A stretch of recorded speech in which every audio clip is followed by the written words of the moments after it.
Hello, magandang gabi. Ngayon po, pag-usapan po natin ngayon ay mga tatlong tulpo.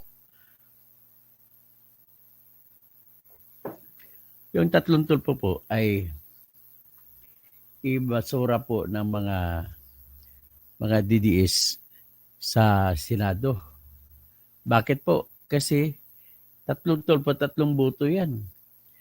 Delikado si Sara pag mag-impeachment ng trial. Tatlong boto yan. So, kung tatlong boto, ay tanong, magbubuto ba talaga tulpo sa laban kay Sara? Sagot, ay malamang. Malamang bubuto sila kay Sara, laban kay Sara. So kung bubuto sila laban kay Sara, siyempre ayaw yun ng mga makasara at makadidiis. Kaya sigurado po na masisiro si mga tulpo sa Mindanao at sa Visayas. Halos zero sila. Hindi mananalo ito. Sinisiguro ko hindi mananalo itong BBM, yung mga Erwin, Tulpo, tsaka si Ben Tulpo. Kasi ko po ang mga taga Davao, taga Mindanao, taga Cebu, taga Negros, Occidental, Oriental, taga Siquijor, taga Camiguin, taga Northern Mindanao, mga Eastern Mindanao or Western Mindanao sa Zamboanga ay malamang ibabasura itong mga tulpo na ito. Kasi po sigurado po yung dalawang tulpo na bubuto ng kontra kay Sara yan pagdating sa impeachment. Kaya, prediction ko lang naman yan. Ang nire-recognize, kinikalala ko lamang ang katotohanan kung sino iboboto ng tao sa Mindanao. Mga tao po sa Mindanao ay out and out. Sabi mo, 80% mahigit po ay kung saan si Duterte pupunta, yun ang kukunin nila. Yun ang biboto nila. At ayaw nila na ma-impeach si Sara. Kaya i-black voting na nila kahit ayaw pa nila nung una buboto kay Kibuloy, ayaw buboto kay Philip Salvador, buboto na sila. Kaya napakalaki po talaga ng pagkakamali ni Bongbong Marcos sa ni Romualdez yung pagsampa ng impeachment. Kasi kung hindi sila nagsampa, ay may chance pa na hindi magsusulid ang boto ng Mindanao laban sa kay Tulfo. Laban sa mga tumatakbo na tinitingnan nila na bubuto pabor kontra kay Sara Duterte. Expected po yan. At ang mas mataas pa kasi yung premium sa ating bansa, hindi na tinitingnan kung sino ang tama, sinong mali. Bagkos, kung BBM ka na. Kung Duterte ka na. Kung dilaw ka na. So, ganun po ang nangyari. So, wala tayong pagpapahalaga sa anong mga issue. Kung ano dapat ang nakatingin tayo sa tao, hindi dahil nakatingin sa kung ano dapat ang batas, ano dapat ang issue, kung anong kinabakasan natin. Baliwala sa atin yung may bebenta ng boto natin, baliwala sa atin yan. Pero sa parte Mindanao, kahit na magbigay pa ng pera yan si Bongbong Marcos, ay hindi na nila kayang bilhin ang boto ng mga taga Mindanao. Papaboran talaga po sa lahat ng kandidato ni Duterte dyan. Kaya number one na ibabasura nila yung dalawang tulpo, si Ben at saka si Erwin. Kaya hindi naman ako maniwala saan ba nanggaling mga survey nila. Kasi kung titingnan mo kalye survey, ako tiningnan ko na lahat ng kalye survey. Wala po talaga, hindi mo talaga masasabi na yung mga tulpo na yan ay magre-rating yan. Kaya hindi po ako naniniwala sa survey ng SWS, Pulse Asia, Okta Survey, ang Publicos Asia, saka yung mga NBC ng mga survey ng DZRH ko, no? Well, ang sa kanila ay number 1 si Bongo, number 2 si Bato, at nakikita mo talaga yung pag-surge ng kahit ganun pa man, na hindi ka maniwala sa survey nila ay lumalabas po na lamang si Bato, lamang si Bongo, pumapasok si Philip Salvador, pumapasok sa top 12 din si Dan Marcoleta. So, may 3 linggo mahigit pa ang eleksyon, ang kampanya, malamang po na sa prediction ko ay 4 na maximum na makapasok lamang sa mga mga linya ni Bongbong Marcos. At halos lahat yan, baka ma-wipe out pa lahat yan. Kasi mga DDS galit yan sa kila Bong Revilla. Tinitingnan kasi sila, pati si Ernesto Tolentino, si Lito Lapid, si Pacquiao, sino pa, si hindi bali si Camel kasi kumakampi na sa kanila, si Pia Cayetano, depende pa yan, saka si Lacson, si Soto, delikado pa yan. So, 7 na. Marami po silang delikado na laki po kasi ang boto ng Mindanao eh. So, sa laki ng boto ng Mindanao, ang laki po ng epekto niyan sa kabuuan. Ngayon, hindi lang po Mindanao ang tinitingnan. Pero sa Gcash 2%. Sige lang. 300 per 10,000 eh. Hmm? Okay lang. Pasok mo lang na 10,000. Okay lang. 300 pesos per 10,000. Sige, bali. So, tumawag lang ang asawa ko, nagpapagikas lang ako. So, anyway, yan po ang litrato sa ngayon. At wala po akong dahilan makikita na magbabago yung litrato. So, in other words, ilan bang botante sa Mindanao? Titingnan natin kung ilan ang botante sa Mindanao. Dito ta sa kwan.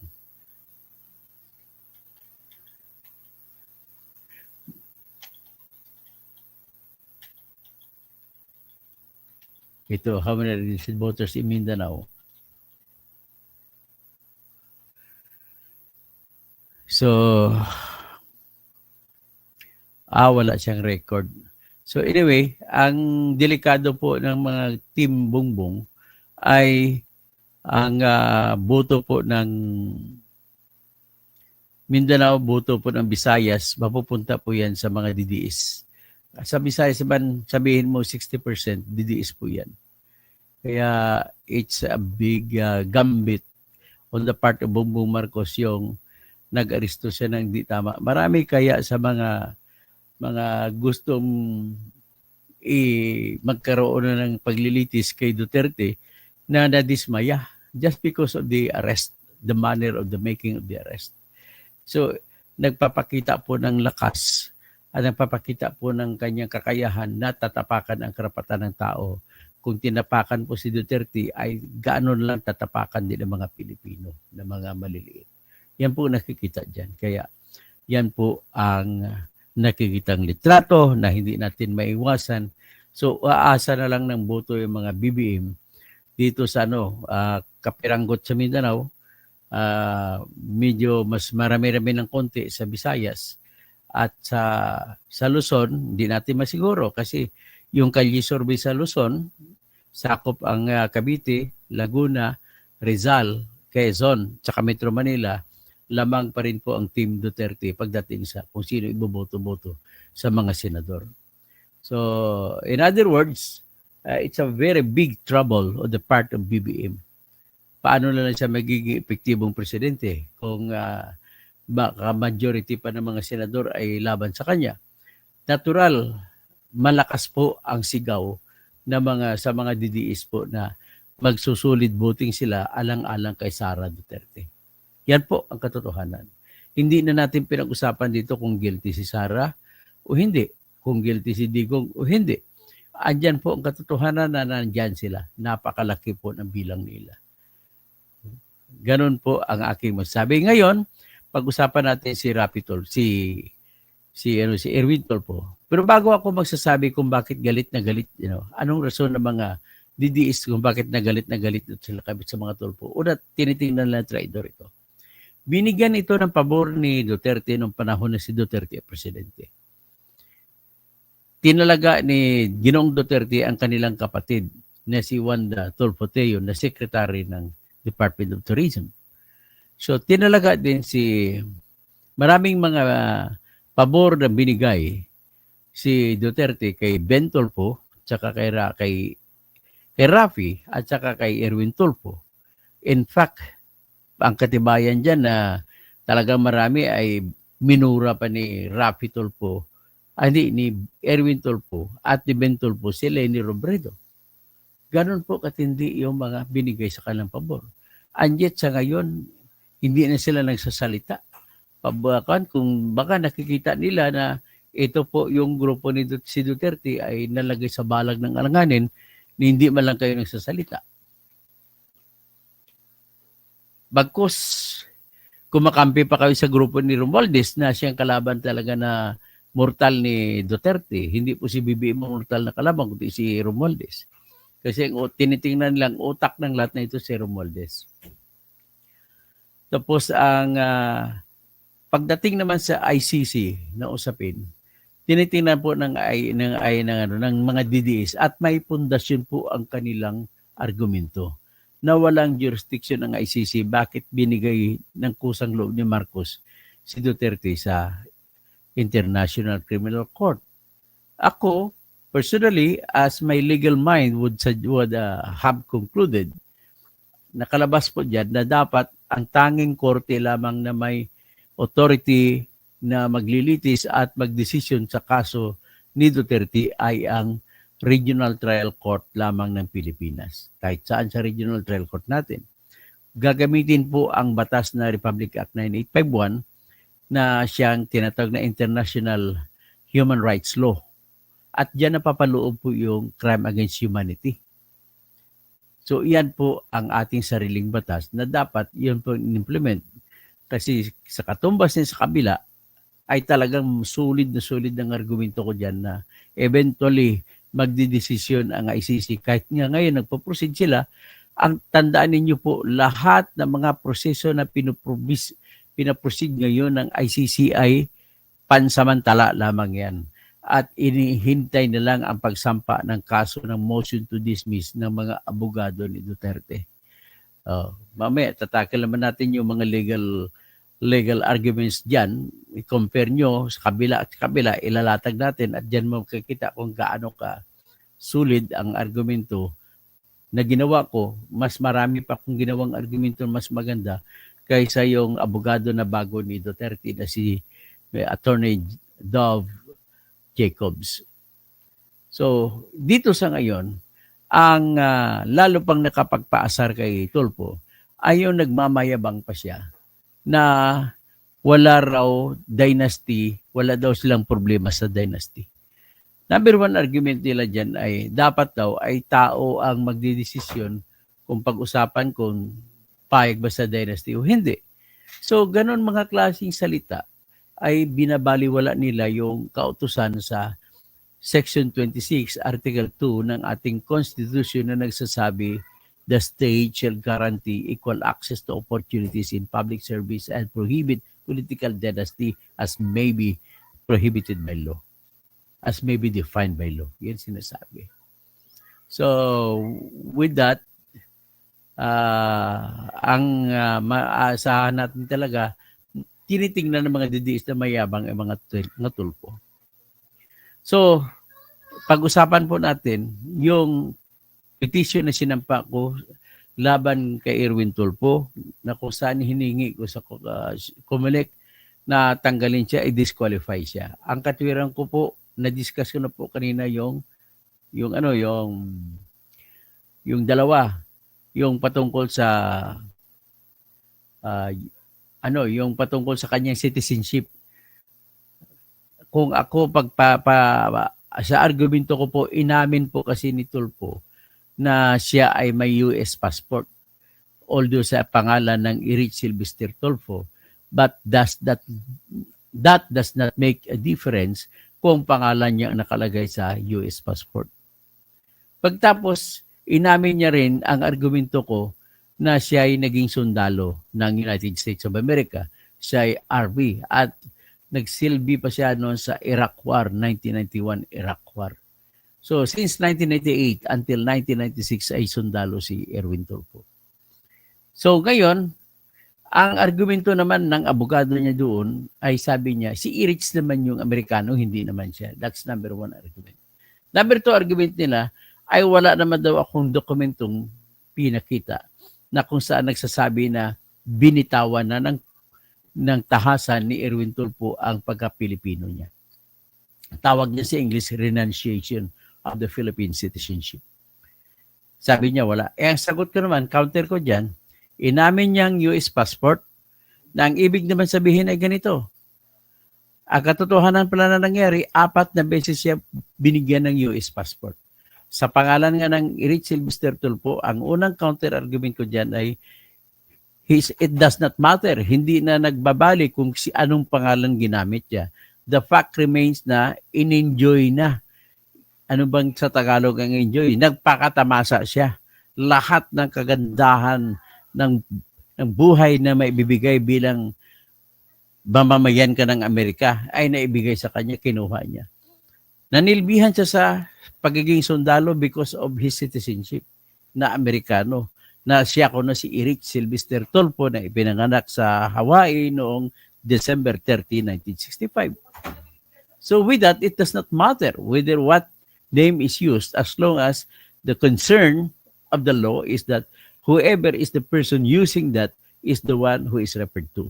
Kung ikaw gumagamit pagka-citizenship, it does not matter anymore kung anong pangalan ginamit mo. Para ka lang si Joseph Estrada. Ang totoong pangalan ni Joseph Estrada ay Joseph Ejercito. Pero siya pa rin yun. Ganon din yan sa iyo, Mr. Tulfo. Tapos mayroon pa tayong tinatawag na prinsipyo, what cannot be done directly can never be done indirectly. So, kung hindi ka pwede maglalagay ng passport sa pangalan mo na Erwin Tishiba Tulfo, ay hindi mo rin pwede na magawa ng paraan na yung passport, US passport, ay mailagay sa indirectly sa iyo gamit ang pangalan na Erich Sylvester Tulfo. Yan po. Ang babaw, pasensya ka na sa mga abogado niyo, si Karen Jimeno. With your respect to you, mahina pong argumento ninyo. Pero naniniwala po ako na matatalo ako sa COMELEC level kasi kakampi niya si George Erwin Garcia. But nevertheless, yan pong argumento na isa. Pangalawa po dyan ay ina-argumento nila na hindi man lang daw nag-take out hindi wala akong katibayan ng pinakita na nanumpa si Erwin Tulfo sa kanyang katapatan sa konstitusyon ng Amerika. With due respect, may ebidensya po ako. Inamin nga mismo ni Tulfo na yung sinumiti ko na October 11, 2022 na sulat galing sa US Embassy ay nagsasabi na nirevoke ng US Embassy ang US passport niya na kapangalan kay Erich Sylvester Tulfo. So, ibig sabihin pa, mag-apply ko pa po kayo ng passport. May sumpa yan. Pag nag-apply ka, pipirmahan mo, you sign it under the pain of perjury na pwede ka makulong sa pagsisinungaling. So, anong nakalagay dyan na entry na pinirmahan mo, na sinertify mo na mga totoo? Kasama dyan yung ipinanganak ka na Amerikano sa Hawaii noong December 30, 1965. Kasama dyan sa sinulat na sinumpaan mo na ikaw ay American citizen at wala ka ng ibang citizenship. Kasama dyan sa pinirmahan mo ang sinasabi na kung saan ka, nag-apply ka, saan ka nakatira. So, ibig sabihin, para mo na rin sinabi na ikaw ay nanaad, salitang Ilonggo sa Cebuano, nanaad, nangako na ikaw ay suportahan mo ang konstitusyon ng United States of America. Ganon din yun. Pag mag-apply ka ng passport, 4 na beses ka nag-apply ng passport. Renewal yung 3. Next, nag-apply ka ng pagiging sundalo ng Amerika as US Army. Sa pag-apply mo palang US Army, pag tinanggap ka na sa US Army, manunumpa ka sa watawat. Manunumpa ka doon at sinabi mo doon ay you vow to defend the Constitution of the United States of America and the laws and the duly constituted authorities of the United States. Ganun po yan. So, yan po ang aking counter-argument sa iyo, Mr. Tulfo. Huwag ka magmayabang na mananalo ka rito sa tutulan. Na matatanggal ka dahil ikaw ay kinukonsidera na US citizen ka pa rin. Ang argumento mo simple lang. Dahil hindi naman ikaw si Erich Sylvester Tulfo, wala kang obligasyon na mag-renounce ng US citizenship. Let us see. At kahit sino namang siguro sa inyo nakikinig, hindi nyo pwede tatanggapin yung argumento na dahil iba yung pangalan ginamit mo doon, hindi ka na Amerikano. Ibig sabihin, you cannot have the best of both worlds at the same time. Di pwede na, tapos ikukulong ka na dapat ng Amerika niya. Malaman kasi niloko mo yung Amerika. Next, dito naman sa yung binasura niya sa kanyang sagot, yung argumento ko na siya ay binilabag niya sa ang batas ng political dynasty. O ito po, ipakita ko po ang aking petition, ang sagot ng kanilang abogado, kanyang abogado sa ating petition. Ito po. Ito. O itong sagot ni Kwan. O, sagot ni Erwin, Kwan, ni Karen Jimeno, ni Canor Jimeno, sa Mr. Atato ni Karen Jimeno. Yan ang passport niya sa Philippine passport. Oh. So, nakita niyo? So, yan ang passport niya na Philippine passport. Ito naman, ang resibo na binigay ng US Embassy, o signature, sino pangalan niya? Embassy of the United States of America, Manila, Philippines. The following items were received from Mr. Erwin Teshiba Tulfo on June 27, 2022. So, binigay mo doon ang original US passport na under the name of Richie Mr. Tulfo. Yan po nakalagay. At binigay mo rin ang Social Security card na nakapangalan din kay Richie Mr. Tulfo. So, very clear? So, inamin mo na ikaw ay si Richie Mr. Tulfo. Akyat pa natin. O, ito yung sinumiti mo to na ebidensya laban sa akin. Ito naman ay pagpatunay na tinanggap mo yung decision ng Manila, ng Embassy of the Philippines, na tinanggalan ka na nirevoke ang yung passport na US passport. Yan po. May petsa na 11 October 2022. Ang pumirma dito si Stephen Angel Smith na nagpapatunay na binigay sa iyo ang kopya.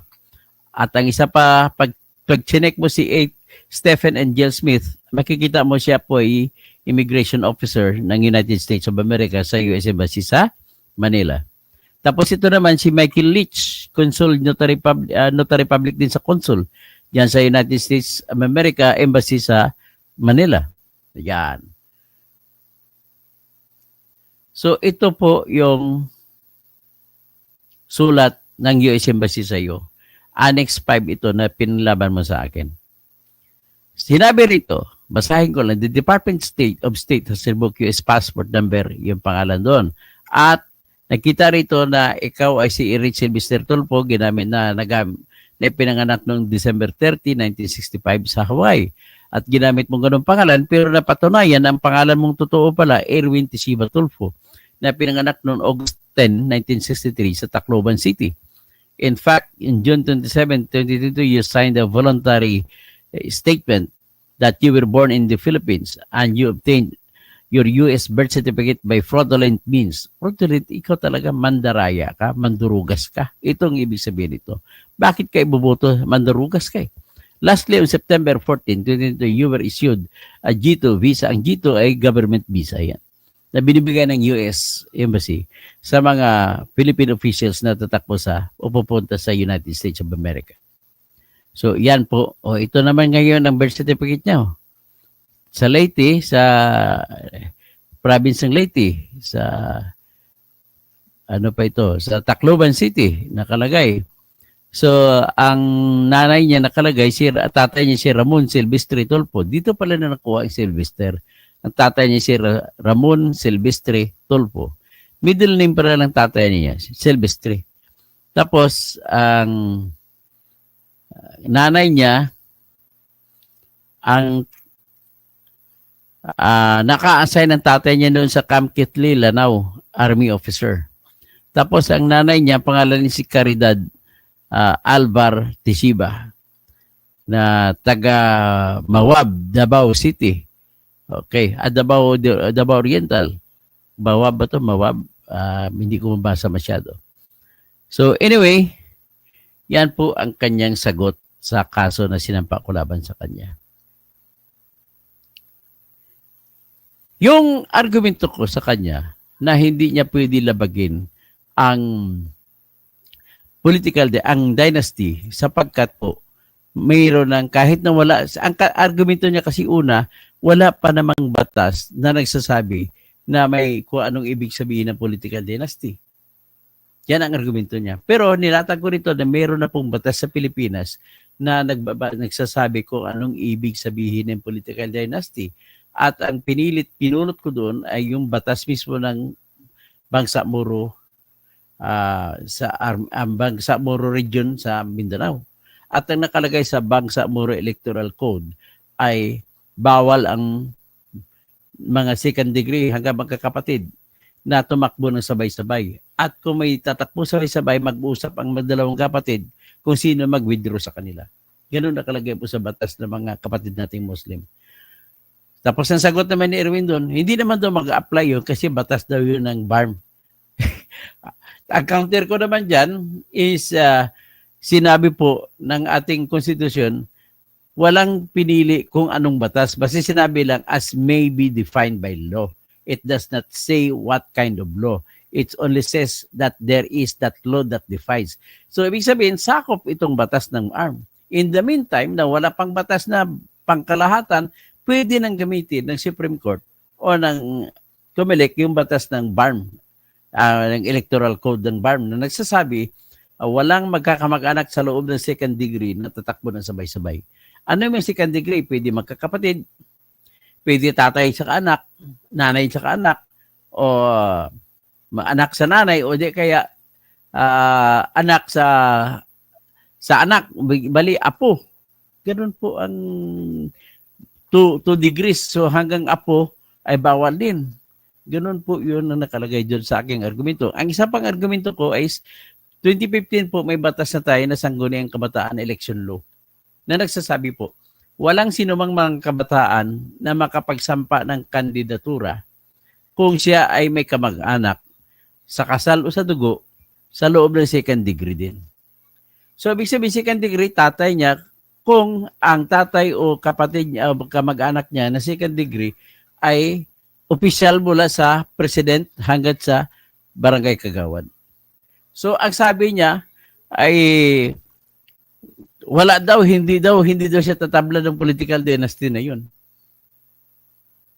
So, maliban sa political dynasty, ang sabi ko naman doon, in-argumento ko, bilang magkakapatid po, ay hindi na kailangan ng batas para malaman kung sila ay dynasty. Bakit mo? Magkakapatid naman eh.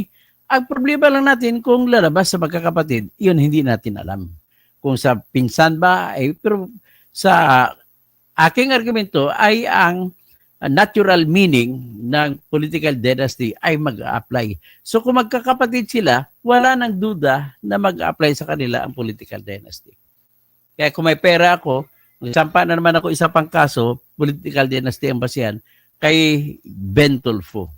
Kasi ang problema ko sa COMELEC, ang bayad ng filing fee ay 10,500 pesos. So may gagastusin pa ko ng papapel, petition. So abutin po lahat mga 30,000 ginagastos ko dyan. Well, kung mayroon magandang loob, o magsasampa ulit ako pa ni bagong kaso kay Erwin Ben Tulfo. Tapos sa iba pa, dagdag hanggat sa abutin ko si Vilma Santos. Sino pa bang ibang abutin ko? Marami pa ngayon iba na tumatakbo na hindi dapat tumatakbo. Hindi natin mapipigilan po sila na yun na mananalo. Kasi unang-una may pera sila. Pangalawa, mga sikat sila. Ang isa pa pong dahilan na i-discuss ko bukas para laban kay Victor po na binaliwala niya rin. Yan naman po i-discuss ko bukas. In the meantime, hanggang dito muna ay mag-shut out muna ko sa inyo. Mabilisan lang, it's mine only, GRF8, no to all Tulfo. Aiko G, baka po spy ng mga Amerika si Tulfo. O pwede po. Gregorio Babaran, no vote sa PDP traitor slate, serve only for Duterte, not for Filipinos. Gregorio Babaran, no vote sa PDP. Si Rodi Rabi, Pastor Rodi Rabi, Bo Street Bonyog. Okay. Tapos, sampa na rin ng anti-dynasty law yung pamilyang Duterte. Lahat sila. Ang problema ko lang po, ako lang naggumagalaw. Wala naman akong pera pambayad sa pagpapile ng petition. Ang problema kasi itong COMELEC, tinaasan nilang bayad. Dati 1,000 lang ang bayad. Ngayon 10,500 na. Hindi ko talaga kaya magagastusan. Kung 100,000 ano na kagad 100,000, 105,000 pesos na gagastusin ko kung 10 lang kakasuhan ko. Wala. Kaya nga dapat dapat libre nga yan eh, wala dapat bayad yan. Si Lerms BC, Dr. To, Kausing for President. Yun, pangarapin ko na lang at tatrabahuin ko. Tulungan niyo po ako sa 2020 tatakbo akong presidente para maayos na lahat ito. It seems po, nakikita ko na walang ibang pwede makaayos sa problema ng bansa. Dahil mayroon akong ideya, ako na yung makakagawa. Gagawin ko po ay magtatag ako ng mga tao na mismo ang magdihusga sa lahat ng kaso sa lahat ng korte natin. Para pag lahat ng tao pinili sa raffle, sa komunidad, para wala ng kutsabahan. At ang papel ng mga judge ay taga-proseso. Ganun po ang ipaglalaban ko pag ako'y presidente. Lerms BC, good evening, Dr. Toto Kausing. Abot pa kaya ang decision ng Supreme Court para ma-disqualify si Tulfo? Actually, yung disqualification na sinampa kong kaso, nasa level pa lang po ng Comelec. Sana aabot pa. Yunalyn Becerra, we of W don't like Tulfo. Antonio Bensusiso, mabuhay. Romel Bengson, naimbang arabi sa mga kapsat ko, mga Maya Pabengi, sa mga kabalen ko, Masantos Yalabi, sa mga kaibigan at kamag-anak ko dyan sa Pangasinan. Tapos Maray na Banggi sa mga Bicolano. Tapos magandang gabi po sa mga Waray, Cebuano, maayong gabi maupay na gabi sa Waray, Cebuano, Buhlano, sa Negros, sa Siquijor, sa Cabiguin, sa Northern Mindanao, Marajaw ng Naduyom sa mga taga Surigao, Marayaw Dom sa lahat ng mga tausog, at Mapia Magabi sa mga Maranao at mga Maguindanao, at sa mga Ilonggo sa Mindanao, maayong gabi. Kag mga Kraya sa Mindanao at saka Iloilo ay mayad nga gabi kaninyong tanan. So that's the only way I can do now. Si Ping Diniga, magandang gawi. Watching from New York. Sino pa? Si Gregory Babar, nabasa ko na. Sino pa? Manuel Toribio, kumusta na po yung disbar nyo? Malapit na, nag-file po ako ng petition sa disbarment ko. Suporta po ako kung makapangako kung na hindi magiging diktador at hindi po ako magiging diktador. That's the only way that I can assure you. At kung maging presidente ako po, ako ay magsasagawa po ng ako lagi, gabi-gabi, magla-live ako para magtatanong sa akin ang mga tao kung anong gagawin. Lahat, pwede magtatanong, mag-usap-usap tayo kung ano pa magaganda, maliban sa naisip ko kung anong gagawin ko bilang presidente. Magsasuggest kayo, gagawa po ako ng Zoom para sa lahat, bilyon-bilyon makapanood sa live, sa gabi-gabi na live show na para sa mga sa palalat ng Pilipino. Pag ako presidente, ganun po gawin ko. Si Aiko J. Okay, magandang gabi po sa lahat. At magandang gabi, Erwin Tulfo, Ben Tulfo, Rafi Tulfo, Wendell, at Ralph Wendell Tulfo, Jocelyn Pua Tulfo, at saka si Wanda Tulfo Teo. Mag-hurus dili na kayo, mag-withdraw na kayo.